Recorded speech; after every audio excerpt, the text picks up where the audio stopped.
안녕하세요, 취분남입니다. 3월 3일 NBA 분석 시작하겠습니다. 영상 시청 전 구독, 좋아요, 알람 설정해주시면 감사하겠습니다. 더 자세한 정보를 원하시는 분은 고정 댓글란 가족방 입장하시면 안내 도와드리겠습니다. 브루클린 네츠 대 애틀란타 호크스. 브루클린은 리턴 매치 첫 경기에서 기분 좋은 완승을 거뒀습니다. 1쿼터 큰 리드를 잡았지만 2쿼터 추격을 허용했는데 3쿼터를 지배하며 승부를 갈랐습니다.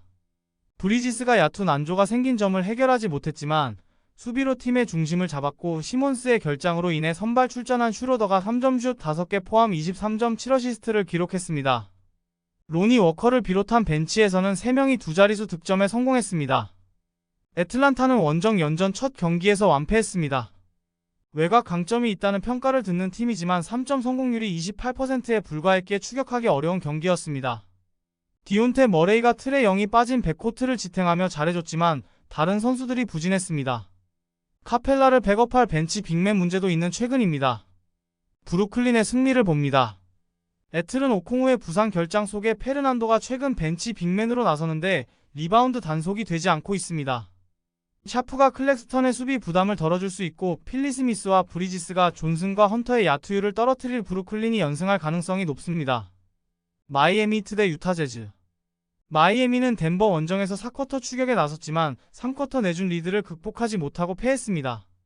버틀러와 아데바요 등 올스타 듀오가 나란히 20득점 이상을 해줬고, 제공권 대결에서 밀리지 않았지만 로지어와 요비치 등의 외곽포 부진이 컸습니다. 그래도 타일러 히로의 복귀가 유력하기에 팀이 원하는 베스트 전력으로 홈경기에 임할 수 있습니다. 유타는 올랜도 원정에서 잘 터진 외곽포를 앞세워 3쿼터 말미 역전에 성공했지만 승부처인 4쿼터를 내주며 패했습니다. 마카넨과 콜린스, 섹스턴 등의 3점 적중률이 높았지만 골밑 대결에서 밀렸습니다. 워커, 캐슬러의 부상 결장으로 인해 스몰 라인업을 돌리는 시간이 길었는데 콜린스가 리바운드 단속에 실패했습니다. 사마니치와 센사바 등 로테이션 끝자락에 있는 선수들의 출전 시간이 길어질 정도로 로테이션도 원활치 못했습니다. 마이애미의 승리를 봅니다. 유타는 마카넨이 최근 다소 주춤한 데다 캐슬러가 부상으로 정상적인 플레잉 타임을 가져가기 어렵습니다. 그로 인해 강점인 높이의 우위를 제대로 보여주지 못할 것입니다. 버틀러가 상대 매치업을 공략할 것이고, 하케스 주니어와 마틴 등이 벤치에서 밀리지 않을 마이애미가 승리할 가능성이 높습니다. 멤피스 그리즐리스 대 포틀랜드 트레일 블레이저스. 멤피스는 지난 경기 포틀랜드에게 덜미를 잡혔습니다. 대부분의 주요 전력들이 출전하지 않았으며 하위권 경쟁 중인 포틀랜드에게 무기력하게 패배했습니다. 주요한 순간마다 턴오버가 나왔으며 승부처 확실하게 득점을 챙겨줄 수 있는 에이스의 부재가 컸습니다. 또한 팀 야투 시도수 자체가 많이 안 왔다는 것을 봤을 때 경기 모멘텀을 가져올 수 있는 플레이를 못했습니다. 포틀랜드는 직전 경기 30점 차 대승을 거뒀습니다. 디안드레 에이튼이 결장한 가운데 무려 6명의 선수가 두 자릿수 득점을 뽑아내며 팀 공격력에 활기를 넣어주었습니다. 물론 멤피스가 턴오버를 남발하며 자멸한 점도 있지만 긍정적인 야투율과 원활한 볼 흐름은 좋았습니다. 양팀 모두 동일하게 백투백 경기를 진행하게 됩니다.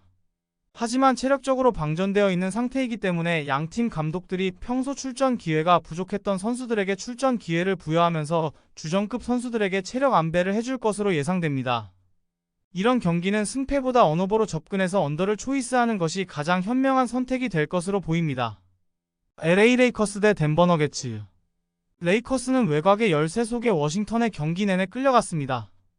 그러나 연장 접전 끝에 승리하며 5할 승률을 만들었습니다. 클리퍼스전 대역 전승의 영웅이었던 르브론이 31.9어시스트를 기록하며 4만 득점에 9점만을 남겨뒀고, 데이비스는 40득점 경기를 했습니다. 벤치에서 나오는 디니디의 경기력이 갈수록 올라가는 점도 팀에는 큰 힘입니다. 덴버는 마이애미를 잡고 미네소타와 오클 등 앞서가는 팀들과의 격차를 더 줄였습니다. 이런 분위기가 이어진다면 다음 주 초 이후로는 1위로 올라갈 수도 있습니다. 머레이가 비록 부상으로 인해 후반 뛰지 못했지만 포터 주니어가 30점을 몰아쳤고, 요키치가 꾸준히 역할을 했습니다. 효율 높은 농구를 하는 에런 고든의 존재감도 있습니다. 레이커스의 승리를 봅니다. 덴버의 기세가 대단하긴 하지만 볼핸들러인 머레이의 결장 가능성이 높기에 백코트 생산력이 떨어지게 유력합니다. 르브론이 대기록을 눈앞에 두고 있는 레이커스의 홈이고, 르브론이 어느 때보다 집중력 있는 경기를 할 것이기에 덴버 상대로도 충분히 승리를 노릴만합니다. 피닉스 선즈 대 휴스턴 로켓츠. 피닉스는 4쿼터 막판 상대에게 추격을 허용했지만 전반 벌려놓은 리드를 지켜내며 첫 경기를 승리했습니다.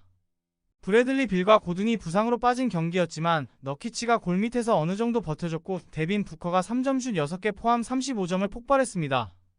듀란트의 평득이 떨어진 최근이긴 하지만 수비와 리딩 등에서 활약하기에 생산력 문제는 크지 않았습니다.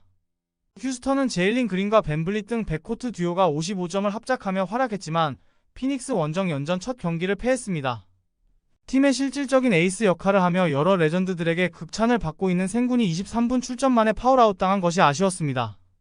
또 위트모어가 잘해주긴 하지만 최근 벤치의 지원이 줄어든 것도 페인이었습니다. 피닉스의 승리를 봅니다. 휴스턴은 브룩스와 자바리 스미스 등 리바운드 능력이 좋은 포워드 자원이 있지만 부커와 듀란트를 수비로 저지할 마땅한 수비수가 없습니다. 또 생군이 너키치의 강력한 파워에 고전하는 모습이었다는 점도 감안해야 합니다. 부커와 듀란트가 공격을 주도할 피닉스가 승리할 가능성이 높습니다. 영상 재밌게 보셨다면 구독, 좋아요, 알람 설정 부탁드립니다. 감사합니다.